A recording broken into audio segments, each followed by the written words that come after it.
You are working to live, or just existing between tiring work shifts. Have you ever asked yourself why?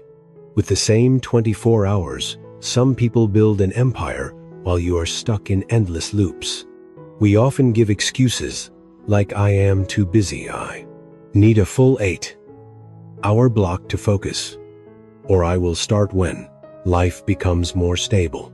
But the hard truth is this, that stability will never come if you keep spending your valuable lunch breaks scrolling social media without purpose. Success does not need a perfect schedule. It is built from the messy gaps of time that most people ignore. Look at Julian, a warehouse worker who turned his 2-hour lunch break into a launchpad to become a top design expert. This video is not only a story, it is also a mental map about the geometry of time. I promise that after the next 10 minutes, you will never look at your clock the same way again. You will learn how to turn small pieces of time into a fortress of freedom.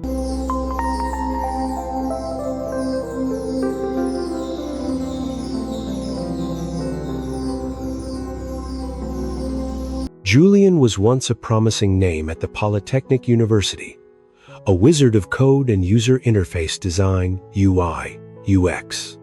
He had fast hands on the keyboard and a logical mind that could turn rough data into smooth user experiences. But that was 2 years ago. Now, instead of holding a stylus pen, those hands are tightening ropes and putting tape on lifeless boxes. Poverty did not come like a storm. It slowly ate his dream like rust. A family financial problem forced Julian to leave university when he was only 1 year away from graduation. To pay the debt, he returned to the same university where he once studied, but not as a student. He came back as a warehouse delivery worker. Julian's pain was not the hard physical work. It was the loss of his identity. Every morning, when he pushed a heavy cart through the familiar hallways, he had to lower his head to avoid the eyes of old friends who were happily talking about their startup projects. He could hear the sound of the class bell, a sound that once felt like the heartbeat of hope. Now it sounded like a hammer hitting his pride. The dream of becoming a world-class designer was still burning quietly, but it was buried under the dust of the warehouse and the cruel split-shift work schedule. He was stuck between two worlds. One was the rough reality, with the smell of oil and cardboard. The other was unfinished designs in his mind. Julian believed that time had left him behind.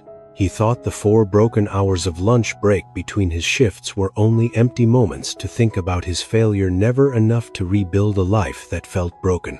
The central library of the university during lunch break was always quiet and respectful. It was a world completely different from the loud conveyor belts and the dusty smell of the warehouse behind the engineering buildings. Julian came there not to read books, but to find a hidden corner to escape the hot Chicago noon sun. Wearing his work uniform covered with machine oil, he sat on the floor between tall shelves of computer science books. Hunger and exhaustion made his vision blurry, but the mind of a former excellent student did not allow him to rest. He picked up a torn piece of cardboard from a package he had just delivered and took out a short pencil. He began to draw, not random shapes, but a diagram of a virtual logistics interface system. A solution he imagined to reduce the serious mistakes in the warehouse where he worked. Sharp user flow lines and many layers of data appeared on the rough brown paper. Julian became deeply focused on it. For a moment he forgot that he was a dropout working as a laborer until a shadow suddenly fell over the piece of cardboard. Are you trying to solve a routing problem with a nonlinear algorithm on a piece of trash? A deep and powerful voice spoke. Julian was surprised. He looked up and froze. Standing in front of him was Professor Arthur, the saint of interaction design, the man Julian admired so much that he was too shy to ask questions in his first-year classes. Julian quickly tried to hide the cardboard. "I'm sorry, Professor. I'm just killing time during my lunch break. I no longer have the right to sit in your class." Arthur did not leave. He looked carefully at the diagram and slowly sat down in the chair across from him. Time cannot be killed, Julian. It can only be wasted or invested. You say you have no right. The right of a designer is in the solutions they create, not in the clothes they wear. Julian spoke with emotion. Professor, I only have 4 short hours each day between 2 work shifts. It is too broken to start anything professional again. I need a lab. I need real time. Arthur interrupted him with a sharp look. That is the excuse of a lazy person. Do you think great minds need 8 continuous hours to create something great? No, they need a solid block of time. Listen, I will give you a special chance. You can use my advanced research lab from 12 p.m. to 2 p.m. every day. But with one condition: every week you must put one finished project on my desk. If you let the tiredness from your morning shift enter those 120 minutes, even for 1 second, the door will close forever. He stood up and left a universal key card on the table. Do not wait until life is perfect to start building. Learn to build an empire from broken pieces of time, or accept being a ghost in these hallways forever. Professor Arthur's universal keycard did not only open the door to the research lab, it also opened a life or death line in Julian's mind. He understood that if he wanted to escape the shadow of a delivery worker, he had to perform a surgery on his own time. From that moment, the Fortress Protocol was born.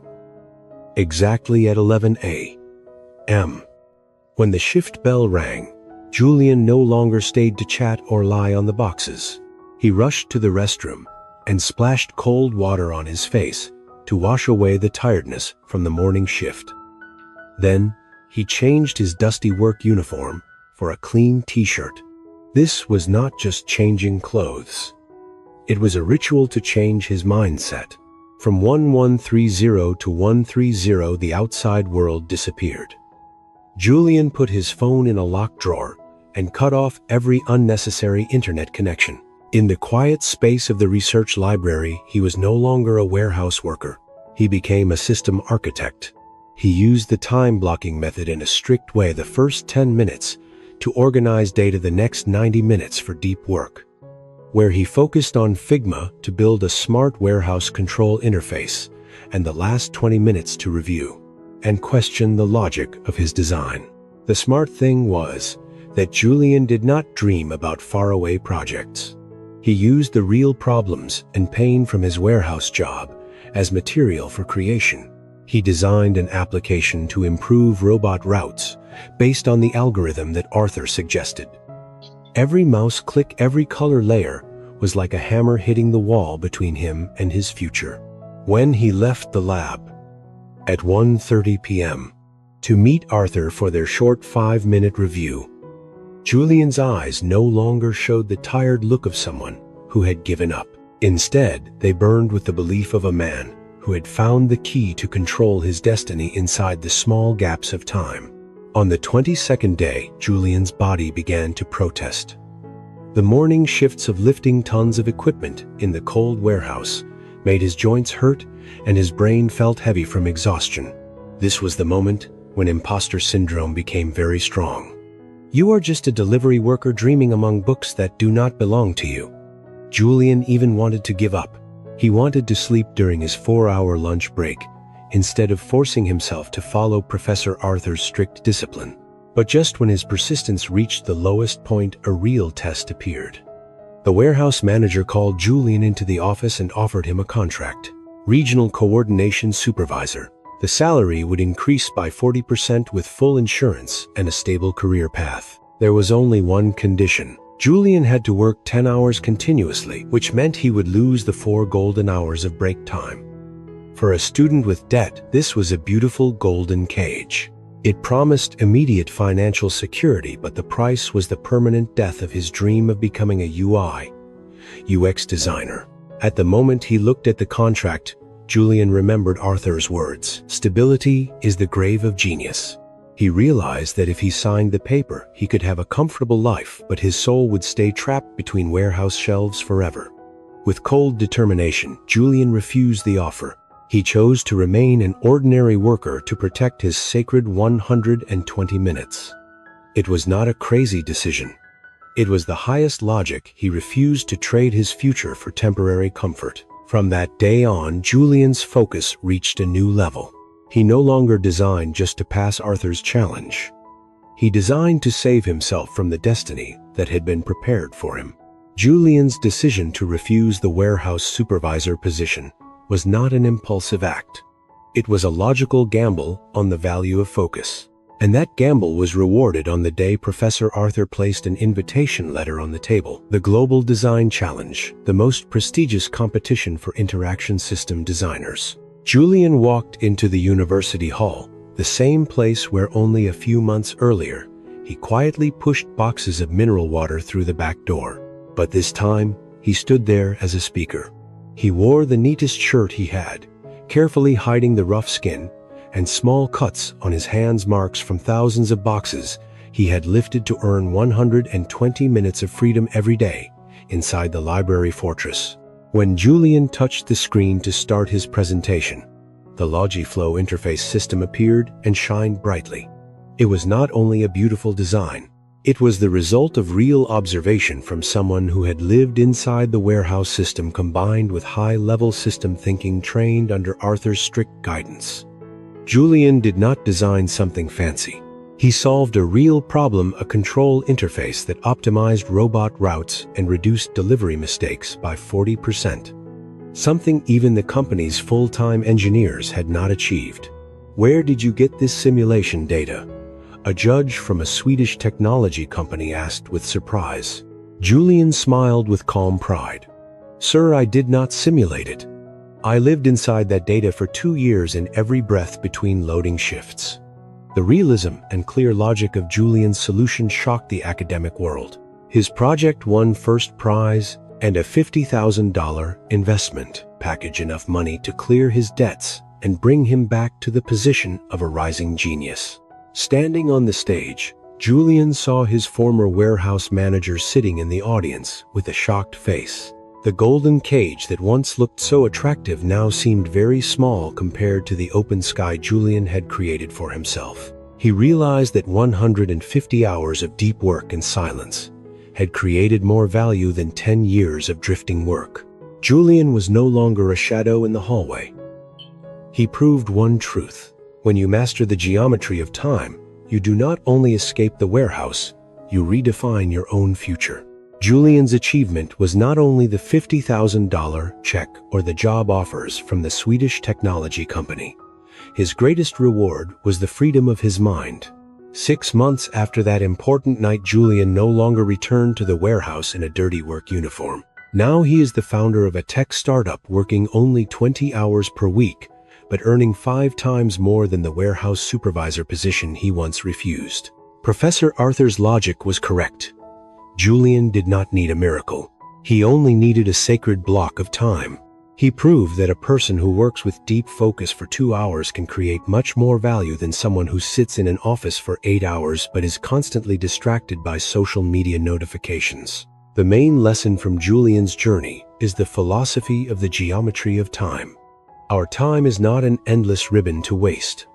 It is a volume measured by the depth of focus. If the length of your time is broken by life's situations, then increase the depth of your presence to the maximum. Do not wait for a perfect schedule or a quiet office to begin your dream. Real success is often built in messy gaps of time during hot lunch breaks or late nights when the world is already asleep. Do not let excuses about being busy lock the genius inside you. Julian used a piece of cardboard and 120 minutes of lunch break to draw his future. So when is your fortress hour? Take it, protect it like a sacred place, and turn it into the launchpad for your own empire. Thank you for staying with Julian's story until this moment. If you also have small empty moments and want to turn them into gold, start today. Don't forget to subscribe and share your 120-minute plan in the comments below. We will always be here to support you in mastering the geometry of time. See you at the peak of focus.